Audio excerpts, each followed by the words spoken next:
The gate clicked closed behind me, and I started walking toward my sister's car. I took a deep breath. The air where I was walking was the same air that was on the other side of the wall, but somehow it smelled fresher and sweeter. Marcy gave me a hug and said, "Before I take you home, is there anything you want to do? Any place in particular you want to go?" "Yeah, I guess there is. I'd love to have a cold beer." "You got it. What bar do you want to go to?" "You bet." As we drove away from the gray stone walls, I thought back to what had put me there. It was a divorce, a very, very nasty divorce. It was an event you would never have imagined on that beautiful July day when Amy walked down the aisle toward me on the arm of her father. Amy and I had been a pair since the 2nd grade. There was no doubt in anyone's mind that we wouldn't end up married. We were forever. It was a storybook romance that was supposed to have a fairy tale ending, and they lived happily ever after attached to it. We agreed to wait until after we had graduated college to get married and also to hold off on having kids until we were 30. We wanted to go places and do things before we settled down. It wasn't all pure storybook, of course. Twice, once in 11th grade and again in our sophomore year in college, Amy felt that she should know what other guys were like. The period in high school lasted only 3 weeks. Amy came back and said she was sorry and that what she did was dumb. I dated 5 guys, and they were all a-holes. I had the best and I almost screwed it up. I was so busy with classes and sports that I gave no thought to going out with other girls. Both times it hurt, but when she did it again in college, I got my back up and said to myself, "Okay, you want to find out about other guys? I'll just go out and find out what other girls are like." I quickly found out that a lot of other girls were not as insistent as Amy that they walked down the aisle as virgins. In a 5-week period, Bev Holbrook relieved me of my virginity, Nancy Newbert introduced me to the joy of oral sex, and Arena Collins introduced me to other ways of sex. Pauline French taught me how best to do 69.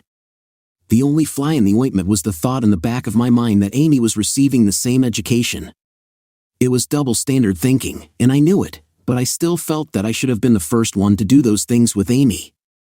One night, about 6 weeks after Amy went off to see what other guys were like, I came home from class and found Amy sitting on the front porch steps. It was a repeat of the high school episode. I had the best all along and didn't realize it. "Forgive me," she said. I loved her, had loved her damn near forever, so of course I forgave her. We never spoke of what we had done while apart, but when I tried to get sexual with her, she told me she wanted to wait until we were married, and I didn't push it. Still, it was no surprise to me when she didn't turn out to be a virgin when we went to our marriage bed. I didn't mention it, but I could tell that she was aware that I knew I wasn't her first. We both found good jobs in our chosen fields, and the next 4 years were pretty good ones. I had to travel some with my job, but it wasn't all that often, and the trips were never longer than 3 days. It was the day after her 26th birthday when Amy told me that she was pregnant. I was surprised since we had agreed to wait until we were 30 to start our family. She told me that according to her doctor, the drugs she took when she had the flu had negated her birth control pills.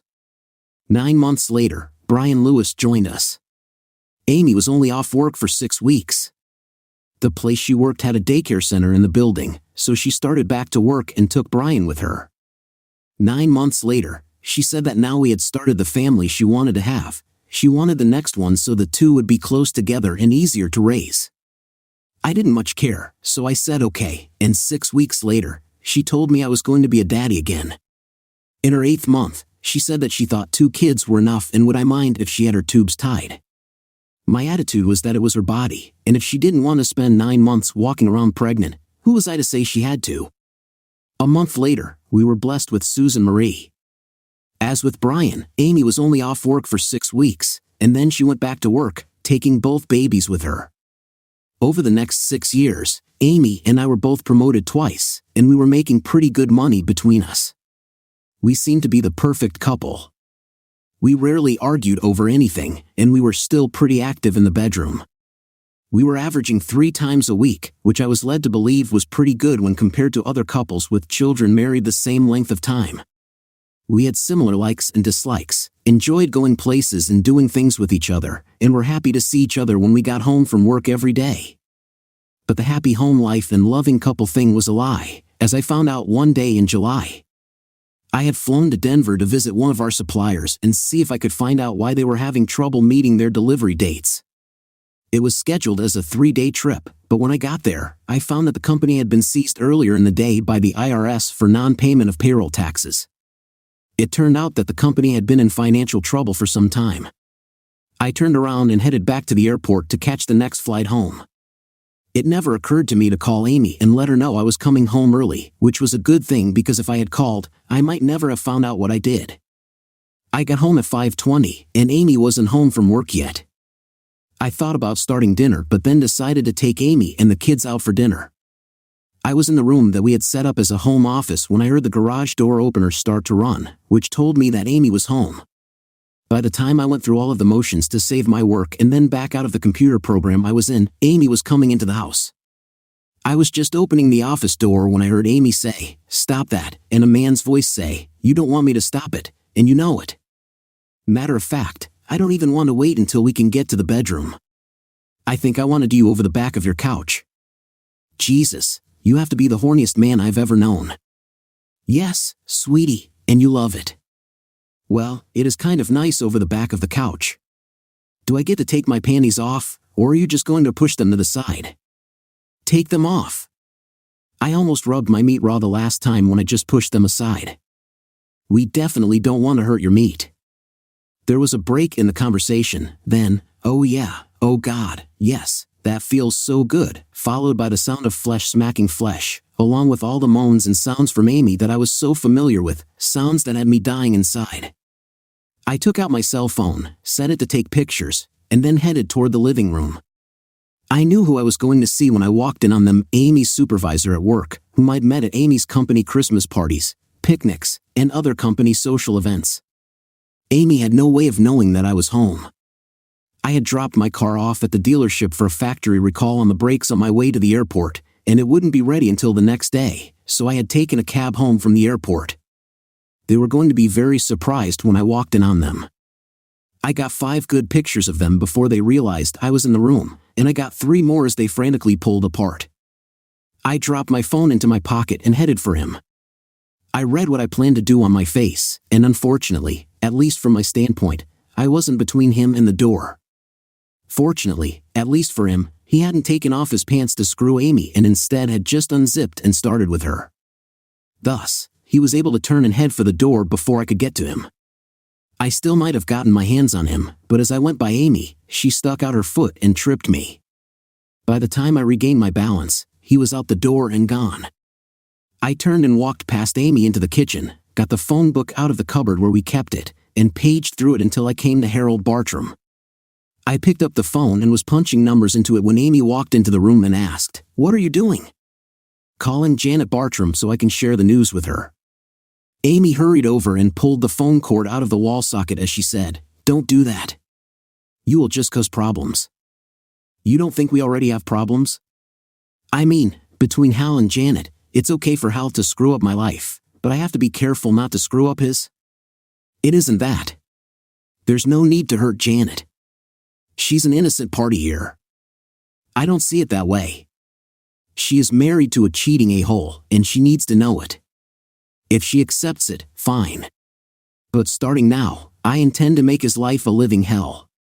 I'll start by telling Janet and offering to show her the pictures if she would like to see them. Then I'm going to get a lawyer and go after him at work. I'm sure that your company has a policy and procedures manual, and I'll bet there is something in there about a supervisor having sexual relations with a subordinate. Then I'm going looking for him, and when I catch him, I'm going to beat him half to death. You don't want to do any of that because it will cost you too much. How do you see that? You go to Janet, and she kicks him out, and I'll kick you out and move him in here with me and our kids. You file suit against our company, and I'll end up getting fired along with Hal. And with no job, that just means that I will screw you in the divorce and get huge alimony and child support. You go find him and beat him up, and you'll go to jail for assault. The best thing for you to do is forget all that and just get on with our lives." "You have to be kidding. Get on with our lives after what I've just discovered?" "Why not?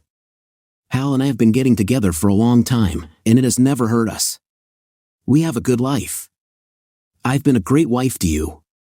We get along great, and I do love you. You can screw that a-hole and then tell me you love me? Why not? It is true. All Hal is to me is sex, damned good sex, but just sex.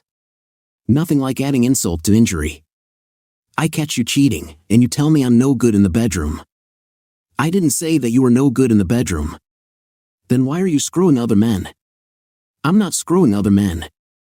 I've only been with Hal since we have been married. You know what I mean. Look, honey, you are a great guy. You are a great husband and father, and you are okay in the bedroom, but Hal gives me something that you can't. Marvelous. Simply marvelous. I'm a great husband and father, but I'm only okay in the bedroom. That is just so good to know. I didn't mean for it to sound that way. There's nothing wrong with you in the bedroom. We have a great sex life. Not good enough, apparently. You are fine, baby. I swear to you that you are just fine. Fine, but Hal offers me something I need that you just can't give me. Oh yeah? And just what would that be? Size. Hal has 11 inches, and those 11 inches do things for me that you just can't do. It shouldn't matter, honey. We've had a perfect life right up until today. There's no reason that we can't continue to have a good life as long as I don't mind you playing with 11 inches from time to time. It hasn't hurt us, honey. It has been going on for years. We will be okay, I promise. I just shook my head and said, you are really out of it if you think we can continue after what I saw. But I do have to admit to some curiosity. You say it has been going on for years. Just how many years, and how did it start? It started before I met Hal. It started when I was in college. We split up because I wanted to see what other guys might be like. One of the first I hooked up with had 10 inches, and it drove me wild. Apparently, guys with big equipment share information, and the guy with 10 inches told some other guys about the girl who went wild over his big tool. I went through 5 of them and loved every bit of what I got from them before I decided that you were the one I needed to be with. That brings up 2 questions. First, why didn't you marry one of them if you were so hung up on big equipment? Because they were all a-holes. They all seemed to think that a big tool was all they needed and the girl should be grateful for the experience. I needed more than a stuffed feeling, and I loved you, so I walked away from them. The second question is, after you had given up your virginity to a big dick a-hole and had been with several of them for almost 6 weeks, why did you tell me we couldn't have sex until we got married? I loved you, and I knew I loved you, but I was down on men in general after my experience with the 5. I just didn't feel like having sex. It wasn't fair to you, but that was my thinking at the time. Things were fine until one of the company Christmas parties you couldn't make because you were on a business trip to Seattle, I think it was. Anyway, I had a few more drinks than I should have and was feeling a little playful when Hal danced me under the mistletoe and kissed me. I felt his hard tool poking into my leg. Like I said, I was in a playful mood, so I did a Mae West impression and said, "Is that a roll of quarters in your pocket, or are you just glad to see me?" Hal said, and I remember that he had been drinking also, that it was a lot bigger than a roll of quarters. I laughed and said, "That's what all the guys say." He said they might say it, but he could prove it. I laughed again and told him to prove it. He did, and I spent the next 2 nights with him. We hit it hot and heavy until he met and married Janet. We still flirted with each other, but it wasn't until Janet got pregnant and started saying no to sex that we started up again, and then we just never quit. Honey, it hasn't hurt us a bit. I've got to run over to my sister's and pick up the kids. You even have your sister covering for you while you cheat on me? Don't be silly, Rob. She thinks I'm working late. I asked her to watch the kids when they got out of school. They went right from school to her house, and now I have to go get them. When I get back, I'll show you that nothing has changed. I stood there and stared at her in disbelief as she went out to get in her car. Hasn't hurt us? Only because I never knew. Going to show me that nothing has changed? When she got home, she expected me to take sloppy seconds after her coupling with Hal? Not bloody likely. I plugged the phone back in and called Janet. She was not pleased to hear what I had to say, and she asked me when we could meet so she could see the pictures I had taken. We made arrangements to meet for lunch the next day. She asked me not to tell Amy that I had called because Amy would be sure to call Hal and let him know. I'm not going to do anything until I have the evidence, and then I'll confront him. I went upstairs and started moving my things out of the bedroom and into the guest room. I was hanging my suits up in the closet when a very disturbing thought occurred to me. When Amy said she would kick me out, she mentioned that Hal could move in here with her and the kids. It didn't register at the time, but thinking about it later, it sounded like she was implying that the kids were hers and Hal's. Could it be? I thought back to when she told me she had started up with Hal. My trip to Seattle had been about a year before she told me she was pregnant with Brian, so Hal could very well be the father of my kids. God help them both if I find out that he is. I was just putting the last of my things away when Amy came home with the kids. She came looking for me, and when she found me setting up in the guest room, she asked, "What are you doing? Putting space between us? Why? I told you that when I got back, I'd show you that nothing has changed. Have you forgotten what I witnessed 2 hours ago? You expect me to take Hal's sloppy seconds? Oh, for Christ's sake, Rob. It has never hurt you before. But okay, I'll take a shower first. You just don't get it, do you? I don't want to have anything to do with your cheating bum. You are being stupid about this, Rob. I don't love Hal, I love you. I have sex with Hal, but I make love with you. You sure didn't sound like you loved me when you told me you would kick me out and let Hal move in. And I didn't detect a whole lot of love when you were talking about screwing me in a divorce. I didn't mean it. I just wanted to make you stop and think before calling Janet. Well, I did do some thinking, Amy, and that's why I moved to this bedroom. We're adults, Rob. We can talk this out and get by it. Nothing has changed. I still love you, just not enough to keep from hanging horns on me. Just leave me alone, Amy. I left the room and went to see the kids. I helped them with their homework and then played with them until bedtime. Once they were tucked in, I went into my new bedroom and got ready for bed. I heard the shower running as I turned out the light and thought back to what Amy had said. It has never hurt you before? God, what a stupid witch. I was just nodding off when the door opened, and Amy came into the room. She got into bed, and I felt her naked body move against me as she tried to grab me. I quickly sat up and pushed her away from me so hard that she fell off the bed and onto the floor. What part of I don't want anything to do with your cheating bum didn't you understand? Stay the hell away from me, Amy. Damn it, Rob, I love you. We can work this out. I know we can. No, we can't, Amy. Not a prayer. Now get the hell out of here. She got up off the floor and left the room, and I tried to go to sleep. I had a rotten night and was a bit groggy when I got up in the morning. Amy was up and had breakfast ready, but I just walked past her, grabbed my car keys off the pedboard, and left the house. I had breakfast at a village inn and then went into work at 10. I called my lawyer, a good friend who was also an attorney, and told him my sad story. I asked if I could make an appointment to see him and talk about divorce. He told me he would meet me at Bud's bar at 5:30. I plugged my cell phone into my computer and transferred the photos I had taken of Amy and Hal. I printed 3 sets and put them in envelopes. At noon, I arrived at Mario's and saw that Janet was already there. She rose to meet me, and I kissed her cheek. I wish we were meeting under happier circumstances. We made small talk until after we ordered, and then I described what happened the previous day. I passed her an envelope with the photos I'd taken, and she looked at them calmly. I was surprised at how composed she was as she reviewed them. She slid them back into the envelope and said, "What are you going to do? Divorce her? No chance of fixing things after seeing it with my own eyes? Well, I guess I'm going to have to do the same. This is not the first time his large meat has gotten him in trouble. The last time it happened, I forgave him, but I told him if it happened again, he would be history. You may not get the chance to kick him out. I'm going to be looking for him, and when I find him, I'm going to beat him half to death. He could end up in a hospital.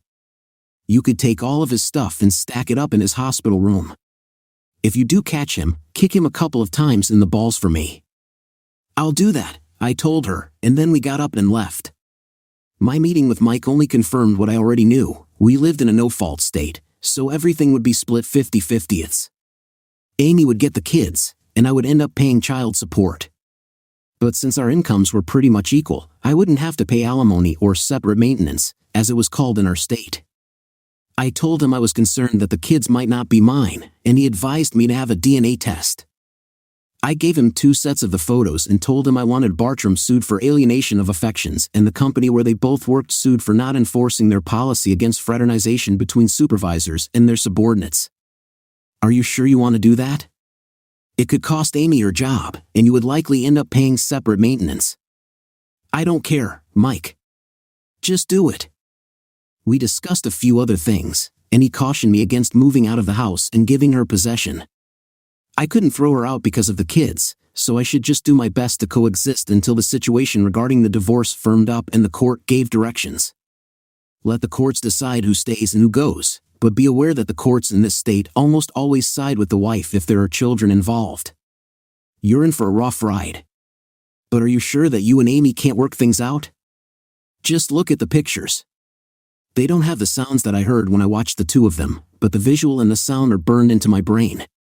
So no, there's no chance that we will be getting back together and working things out. Just get the ball rolling and serve her as soon as you can. Have her in house served at work if you can arrange it. Amy was not smiling when I got home. You just had to do it. We could have worked things out and gotten by it, but you had to go and tell Janet. She kicked him out of the house, and it's all because of you, not because of me, Amy. It's because of what you were doing. And I'm sorry that she kicked him out. It will just make it that much harder to find him. When I do, I can promise you that huge meat you're so in love with isn't going to be working it that well for a while. Just remember that I warned you, Rob. That night, I got up at 3 o'clock while everyone else in the house was sleeping. Using Q-tips, I swabbed the cheeks of my sleeping children. I dropped the swabs off at a local lab on my way to work and offered to pay extra if there was any way the tests could be expedited.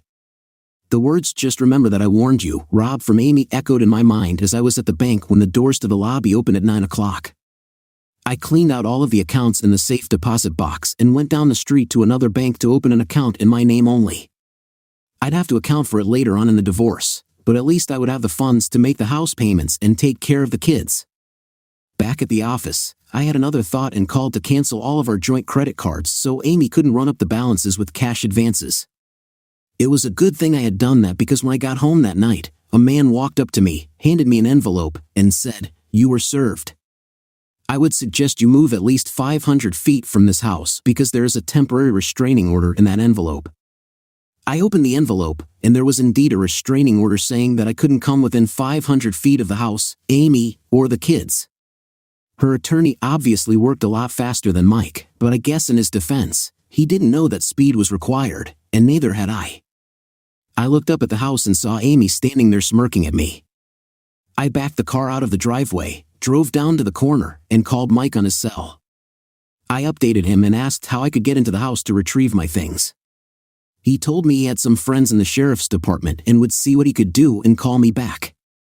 While I had him on the phone, I told him to change the divorce from irreconcilable differences to adultery and to go after Bartram and Amy and Bartram's company with a vengeance. Burn them, Mike. Burn them bad. He called me back in 15 minutes and told me that 2 deputies would be there within a half hour to ensure I gained access to the house. However, until he could get someone from the court to make further arrangements, all I would be able to remove from the house would be my clothes and toiletries. 20 minutes later, 2 patrol cars pulled up in front of the house. I started my car, drove, and parked behind them. They introduced themselves and told me to stay where I was until they called me, then they walked up to the house and rang the bell. Amy answered, and after a moment of talking, the deputies waved me forward. They cautioned me that I could only take clothes and toiletries, and then I followed them into the house. As I was walking toward the stairs, I glanced into the kitchen and saw that the kids weren't there, but Hal was sitting at the kitchen table with a beer in front of him, a beer that I had bought and paid for. It was all I could do to keep myself from going after him, but it would have been stupid with 2 deputies right there. Amy followed us upstairs and stood in the doorway, watching me pack. It was childish of me, but I couldn't resist. Without looking her way, I said, "You blew it, Amy. You really screwed up this time." I spent most of the day at the office thinking about us, and I finally decided that we could sit down and work things out. After all, you did swear that you loved me. Some love, Amy, mental cruelty, a restraining order, no chance for us now. Amy, think about that. After I leave, we were hours away from staying together, but you screwed it up, and Hal sitting in the kitchen drinking my beer put the final nail in it. I closed the suitcase, turned, and walked out of the house. The next day, Amy called me at work. In light of what you said at the house last night, I'd like to sit down and talk with you. Not a chance in hell, Amy. What you did to me yesterday, plus Hal sitting in the house you locked me out of, ended any chance for us. Besides, I can't sit down and talk with you. You set it up so I can't come within 500 feet of you. Remember? Goodbye, Amy. 2 days later, I was back at the house with 2 people from the court who would supervise the removal of my things. The entire time I was there, Amy kept asking me to sit down and talk with her, but I ignored her, right up until I was taking the last load out to the U-Haul. We were in the bedroom, and she was babbling that we could work things out if I would just talk with her. I motioned her over, and when she came, I pointed to the master bedroom bath area. She saw what I was pointing at, and her face fell. On the counter were a man's toiletries, and they weren't mine. I didn't use Old Spice or Min and Speed Stick. Goodbye, Amy. Just remember that what is coming, you brought on yourself and it could have been avoided. Things moved quickly after that. Amy was served at work with papers countersuing her on the grounds of adultery. Hal was served also at work with papers suing him for alienation of affections. Their employer was sued for not enforcing the portion of their policies and procedures manual pertaining to relationships between supervisors and subordinates, resulting in the dissolution of my marriage. 3 days later, both Hal and Amy were fired. Hal, being Amy's supervisor, was screwed. Amy fought her termination, claiming that Hal threatened to cost her her job if she didn't give in to him. The company didn't buy it and upheld her termination. So, Amy got her lawyer to sue them for wrongful termination. She and Hal must have agreed that Amy's claiming what she did was the way to go, because while all of it was going on, they were still living in our house. 3 weeks after having me served, we had the hearing on extending the temporary restraining order, and the judge denied it, chastising Amy's lawyer for even filing it. A week later, we had the preliminary hearing on the divorce. Mike warned me that things were not going to go in my favor. They will almost certainly give Amy temporary custody of the children and full use of the house until the terms of the divorce can be worked out. You will be required to keep up the house payments and pay the utilities. You will also likely be hit with temporary alimony and child support. Her attorney is also pressing to get the money you took out of the accounts, and I'm sure the judge will bring that up. I handed him an envelope and said, this might have an effect on the child support issue. He opened it, read what was inside, and said, Rob, I'm so sorry for you. Any idea who the real father is? I bet Amy's lying about their house. It may have no effect on this hearing because it is just a preliminary hearing, and Child Protective Services is going to want to verify the authenticity of the documents. But it will definitely affect the final decree. Will I get a chance to talk? Yes, but I'd be very careful about what I say if I were you. The hearing went pretty much as Mike had said it would. Amy was given the house, the kids, and temporary alimony. I was ordered to pay Amy half of what I had removed from checking and savings, but some of the certificates of deposit got overlooked, and I certainly didn't mention them. Amy's attorney tried to get the judge to order me to pay his fees, but Mike objected. This is not a case of my client suing for divorce and his wife having to respond. In this case, she sued my client, and he only responded. Since his wife initiated the action, she should be responsible for her own legal costs. The judge agreed with us on that one, and it brought a bit of a smile to my face. When the judge, following the advice of Child Protective Services, set the child support, Mike objected and presented the DNA test documents showing that I was not the biological father of the kids. I was ordered to pay temporary child support pending CPS's verification of the documents. If the documents proved to be true, any support I had paid would be deducted from my wife's share of the distribution. I watched Amy when Mike brought up the paternity of the kids, and she didn't show any surprise. The witch knew all along. When it came to the end, the judge asked me if I fully understood the orders of the court. I understand what you said, but I don't understand why my adulterous wife is being allowed custody of the children. Surely it is not beneficial for them to be living with a woman who moved her lover into the house the very day she sued me for divorce. What kind of example does that set for them? We haven't even been separated for 6 weeks, and she already has another man in her bed. Also, why should I have to maintain a house just so the man my wife cheated on me with has a roof over his head? All the judge did was order CPS to investigate my claims and submit a report to him within 10 days. As we were leaving the courtroom, Amy moved close to me and said, "How could you do that to your children?" "They aren't mine, Amy," I replied. "And I saw your face when Mike brought up the DNA issue." "No surprise on your face, Amy." "No surprise at all. You've known all along.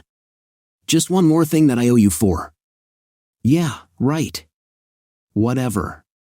Just make sure that I have the money tomorrow," she said, walking away. She didn't know it, but she could forget about getting any of that money anytime soon.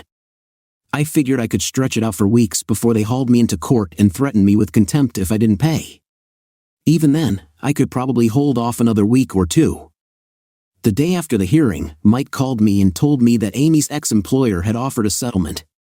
"It's a little on the low side, and I think we can do better. I'll leave it up to you since you are the expert in these things." Although, to be honest, the only reason I sued them to begin with was to screw over Amy and Bartram. I was satisfied that they got canned. While we are on the subject, you know we won't get anything out of Bartram, especially since he is out of work and what little he can come up with will go to his wife for child support and alimony. No matter. Keep on it and force him to pay an attorney. If we win, we can get a judgment against him, and it will always be hanging over him like a big black cloud. Mike's mention of alimony reminded me that I hadn't talked to Janet in a while. I gave her a call and asked how things were going. "Not well," she said. "Things are a little tight with Hal not working and not paying what the court ordered him to pay. Luckily, I emptied out the bank accounts before kicking him out. I hate to tell you this, but things are likely to get worse. It turns out that both of my kids share Hal as a biological father, and he is very likely going to have to pay Amy child support by the time my divorce is final. Or maybe not, since they're living together now. I didn't know that. How are you coming with your suit against Hal's old company?" "I don't have a suit against them. Why would I?" I explained the situation to her, and she thanked me for the information and said she would have her attorney look into it. "If I can be of any help, just let me know." "I hope you aren't suggesting what I think you are." "What would that be?" "Just because I screwed your wife doesn't mean that I'd do the same to you to get even. That is a rotten thing to think or say." "Sorry to have bothered you," I said, hanging up. What she had said at the end of the call left a bad taste in my mouth and put me in a foul mood. I stayed in that mood all day. By the time I got off work, I wanted to hurt someone, and I decided that it was time to settle up with Hal. Working on the assumption that, since he was out of work, he would be looking for a job, I arranged to take the next day off work. At 6 o'clock in the morning, I was parked up the street from the house. The kids left for school at 7:20, and at 8 o'clock, I saw Hal's Chevy Blazer back out of my garage and head down the street. I followed him into a downtown parking garage, parked 3 spaces down from him, got out of my car, and ducked down. I was between him and the elevator, and when he got to where I was crouching, I stood up and said, "Good morning, Hal. At least it is for me, but I'm not so sure it will be for you." He turned and tried to run, but I grabbed him, spun him around, and slammed him into one of the concrete support pillars. I proceeded to beat the living daylights out of him, ending things with 6 very hard kicks to his crotch. I left him lying on the concrete floor, whimpering. It came as no surprise when the next day at work, 2 cops showed up and arrested me for assault and battery. I sat in jail overnight and was taken in front of a judge the next day. The charges were read, and I was asked how I pled. I said, "Not guilty." "Are you sure you want to plead not guilty?" "Mr. Bartram is quite positive that you were his assailant." "Oh," I stomped his rear end, "sure enough, but I'm not guilty of assault and battery." "No? What would you call it then?" "Seeing to it that justice was done." "I don't understand your thinking." "He screwed my wife behind my back for years. He fathered the 2 children that he and my witch of an about-to-be ex-wife led me to believe were mine, and he had to pay for it." "That may be, but in this state, There is no law against adultery, and that is why I had to seek justice on my own. I don't care about the law. The legal system sucks when it comes to cases like mine. My wife cheats on me for years, sticks me with her lover's kids, and what do the courts do? They reward her. She gets the home, and I'm ordered to pay for it and its upkeep.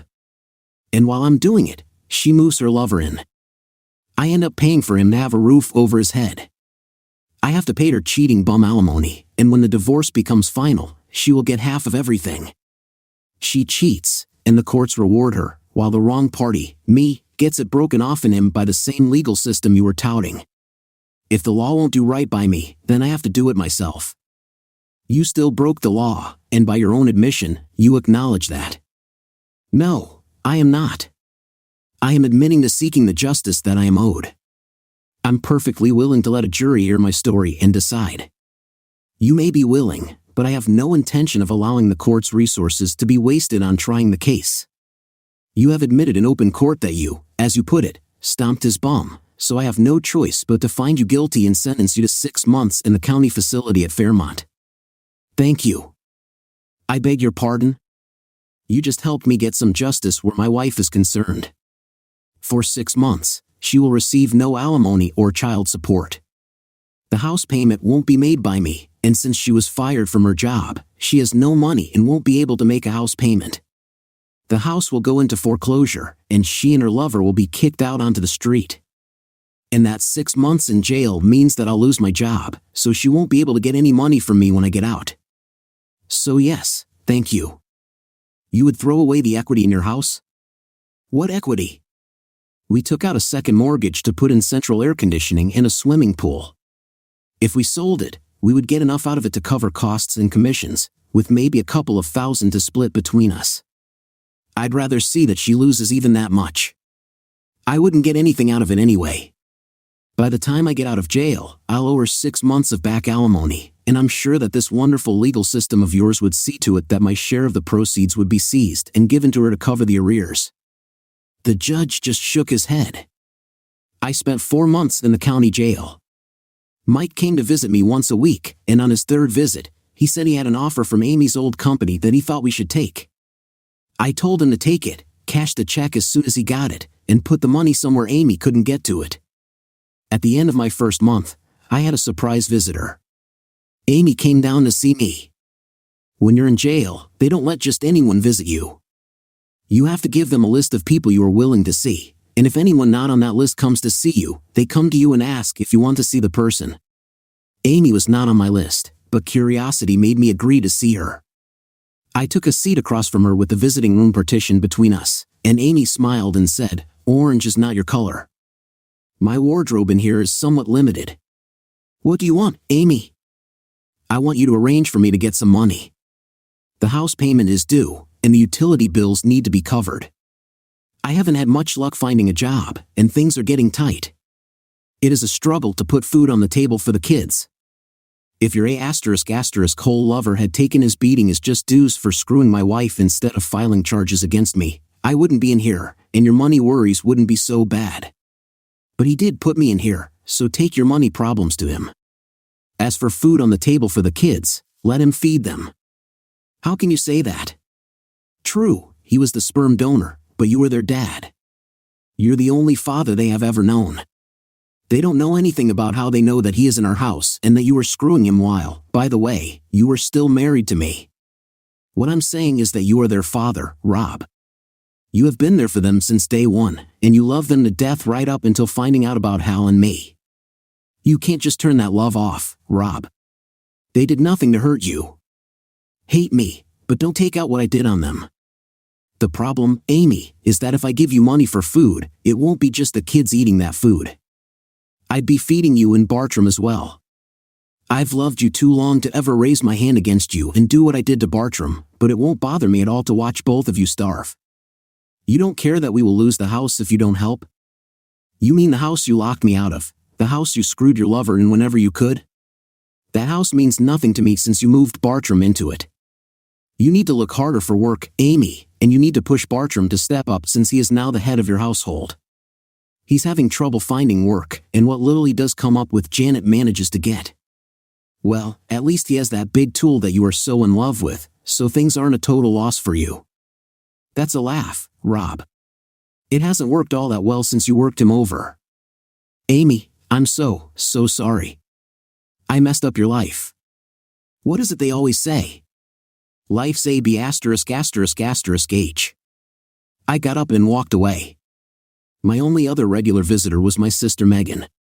She came once a week, and on one of her visits, about 3 weeks after Amy's, she told me that Amy had called her and asked her to intercede and try to get me to give her some money. She swears she will only use it for the kids.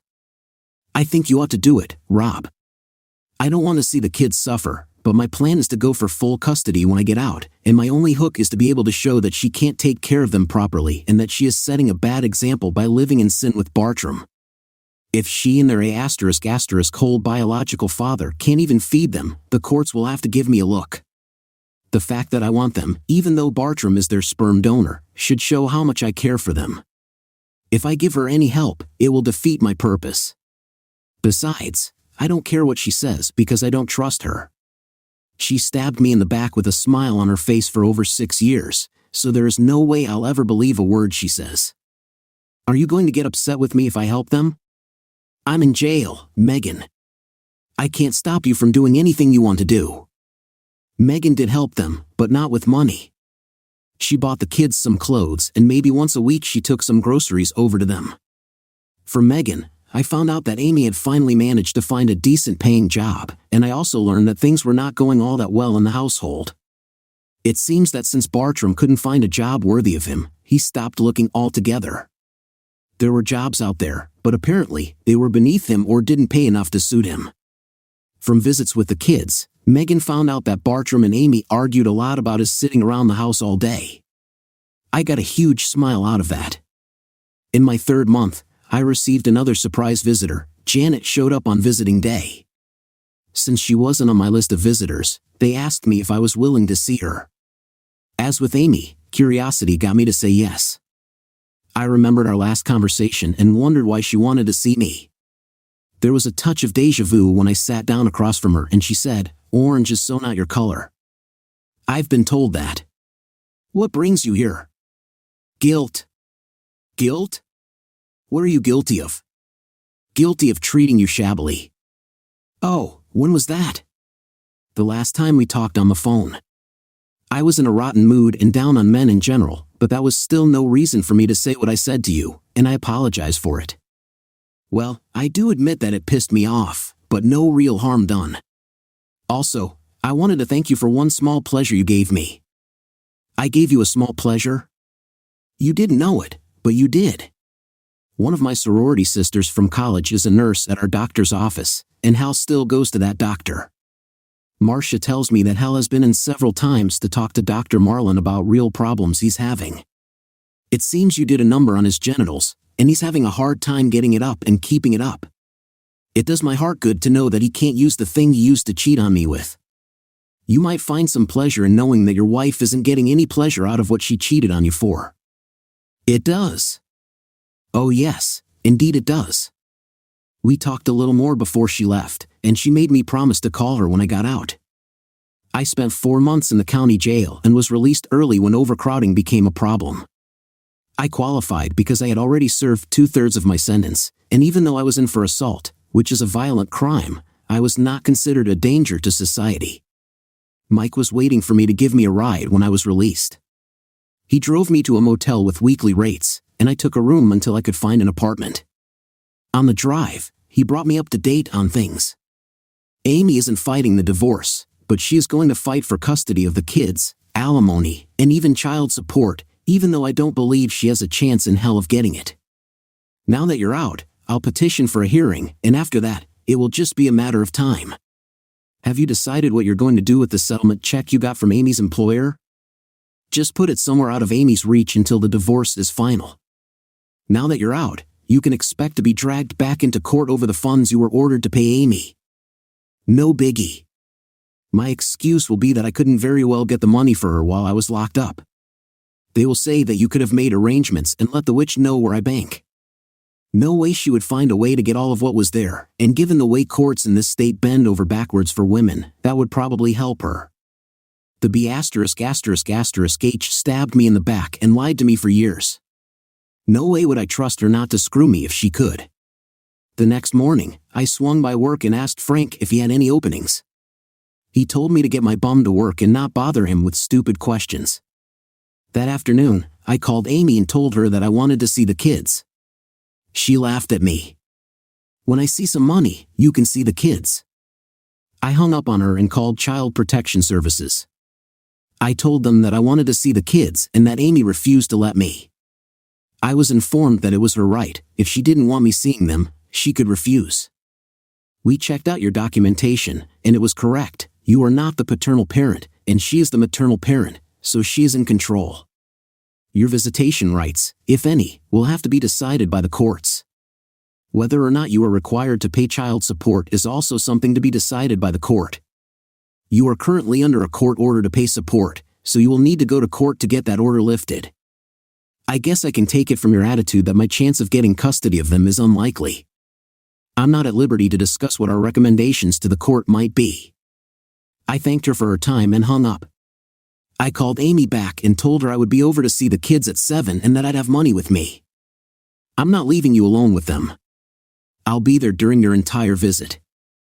I went to the bank, withdrew $500, and put it in an envelope. I rang the doorbell exactly at 7, and Amy opened the door. I handed her the envelope, she opened it, saw the cash, and stepped aside to let me in. I almost lost it when I walked into the living room and saw Bartram sitting there. I don't know what my face showed, but whatever it was, he took one look and hurriedly left the room. Brian and Susan were sitting on the couch looking at me. I hadn't seen them in over 4 months, and I had expected that they would get up and come running to me, yelling, "Daddy! Daddy!" But they just sat there. Then Susan said the words that eventually put me in prison. "Why did you hurt our father?" "I thought I was your father." "Mommy told us that you aren't, and that Daddy, how is our father?" I looked at Amy and saw her smirking at me. I turned away from the kids and headed for the door. Amy laughed and said, "Hurry back," as I passed her. I snatched the envelope out of her hand and snarled, "Eat and die, you worthless B***H. After that, things moved quickly. I was hauled into court and ordered to pay Amy what the courts had originally ordered, plus back alimony and child support. I told the judge I'd die before I gave the cheating B***H a dime. He told me to do it or he would hold me in contempt of court, and I told him that was the first time he was right. That day, his gavel fell, and he said, $500 or 30 days. I took the 30. On the 29th day, I was taken back in front of the judge. He asked me if I had reconsidered my position, and I said somewhat. "Would you care to explain that?" I refuse to pay child support and back child support on kids that even the court knows aren't mine, and CPS can back me up on the fact that I'm not the children's father. As far as alimony goes, I'm willing to pay that, but I absolutely refuse to make house payments as long as the woman I'm still unfortunately married to has her lover living in the house with her. I will not pay to have a roof over that man's head. Move him out and keep him out, and I'll make the house payments.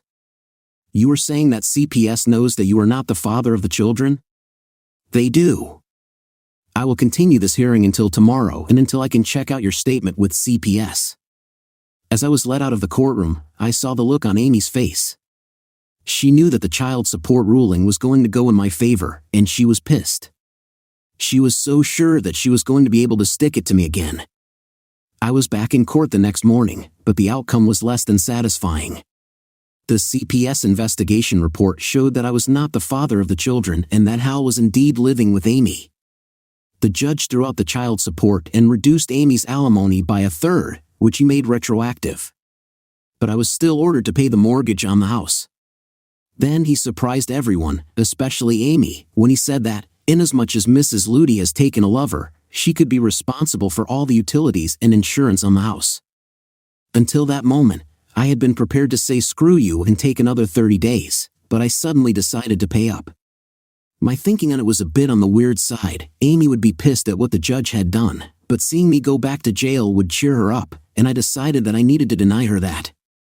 On the other hand, knowing that she would be getting some money out of me would cheer her up somewhat, but my paying a third less than what she expected, along with no child support, and the smirk I would give her as we left the court, would lessen that cheer.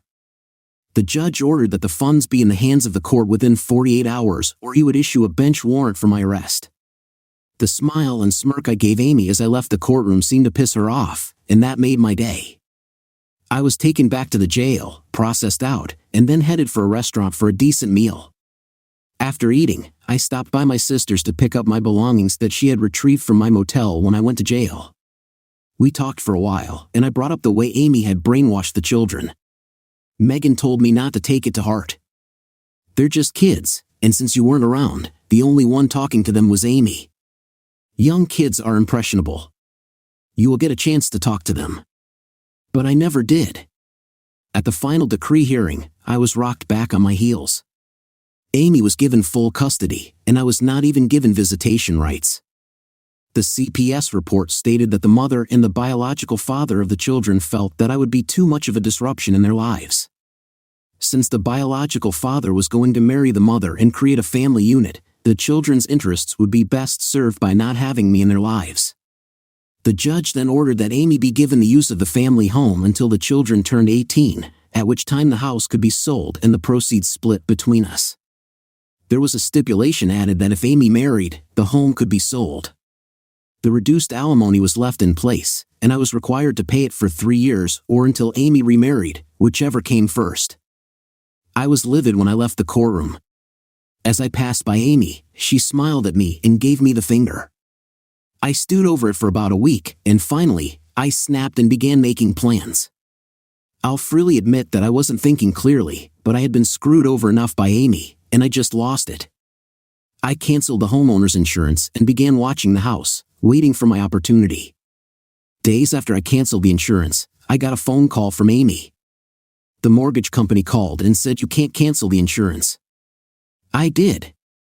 You have hosed me so badly that I'm trying to find ways to cut my expenses. I can get a better rate on the same coverage from Allstate. The mortgage company said they needed a policy on the house within 5 days or they would obtain a policy and bill me for it. The woman I talked to said it would be to our benefit to get the policy in place since the insurance company that Amy uses tends to be quite pricey. I'm on it. 2 days after that phone call, I got the opportunity one had been waiting for. Amy left for work a half hour after the kids left for school, and at 8:30, Bartram came out of the garage in his blazer and drove off. As soon as he was out of sight, I drove up to the garage door and hit the button on the garage door opener. Surprise, surprise, it worked. I drove into the garage and closed the door behind me. Taking both of the 5-gallon cans of gasoline out of the trunk of the car, I went into the house. I doused the inside of the house really well, then backed my car out of the garage. I went back into the house and set it on fire. I drove to the airport, parked my car in long-term parking, and caught a flight to Panama City. I spent a month lying in the sun and chasing girls. I even caught some of them. On my last day in Panama City, I stopped at a bank, rented a safe deposit box, and paid for it 10 years in advance. I had cleaned out all of my accounts before leaving for Florida and put the money into the deposit box. I knew I would likely be doing some time for what I'd done, but I didn't care because I'd screwed Amy royally. She would have lost everything in the fire, and there was no insurance to replace any of it. She would probably come after me to get it, but she couldn't get a dime out of me if I was locked up, and even when I was released, she would have hell getting even 1 penny out of me. When I got back to town, I stopped in at the shop to pick up some of my personal things that I'd left there. While there, I apologized to Frank for leaving him in the lurch. He told me he understood since he had gone through a pretty bitter divorce himself. Then he asked me if I had it all out of my system and was ready to come back to work. I had to tell him no, that I'd probably be going to jail for a while. He asked why, and I told him. He laughed and said he wished he had the balls to do something like that to his ex. I called Mike and invited him to lunch. He met me at Mario's, and when he sat down, he said, "You have really stepped into it this time. Everybody wants a piece of your ass. You would have been better off staying wherever it was that you were. The judge took what you did as contempt of court since he had ordered you to maintain the house. The DA wants you for a bunch of charges ranging from arson to destruction of private property. Amy wants you nailed to a telephone pole so she can come by 2 or 3 times a day and use a bullwhip on you. However, you will probably be pleased to know that as soon as Amy couldn't keep a roof over his head, Hal split. How can they make arson stick? It was my house, and I didn't defraud the insurance company. In fact, I canceled the insurance so they wouldn't get stuck for anything. The mortgage company is probably pissed because they don't have any collateral on the loan, but I'm still liable for the loan, and I sent them this month's payment just last week. As long as I make the payments, they have nothing coming. It was my house. I could do with it what I wanted. In your mind, maybe, but I can assure you that the court will not see it that way. He was right, of course. After a month of screwing around, I worked out a plea agreement that saw me in the state correctional facility at Al and serving 3 years. After serving half my sentence, I became eligible for parole, and when it was offered to me, I turned it down. I didn't want to put myself under the control of the legal system that I'd come to hate and go through the do this or I'll have to send you back routine or face violations of parole.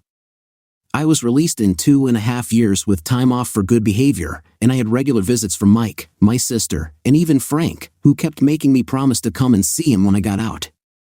Janet even visited me a couple of times and made me promise to call her when I was free.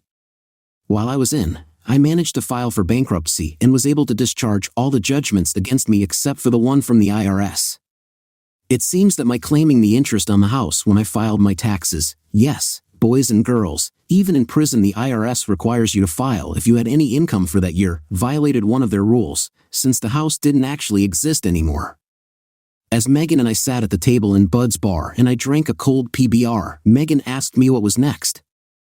I told her, go see Frank, get back to work, find an apartment, and see what I can do to start having some kind of social life. Are you going to see the kids? She asked. Probably not. Amy did a pretty good job of brainwashing them, and seeing them would involve seeing Amy. My automatic reflex would be to wrap my fingers around her throat and squeeze. She doesn't want to see you either. She still wants to cut your head off for burning up everything she owned, but she has changed in the last couple of years. She's really sorry for the way things turn out. She really thought she could have her cake and eat it too.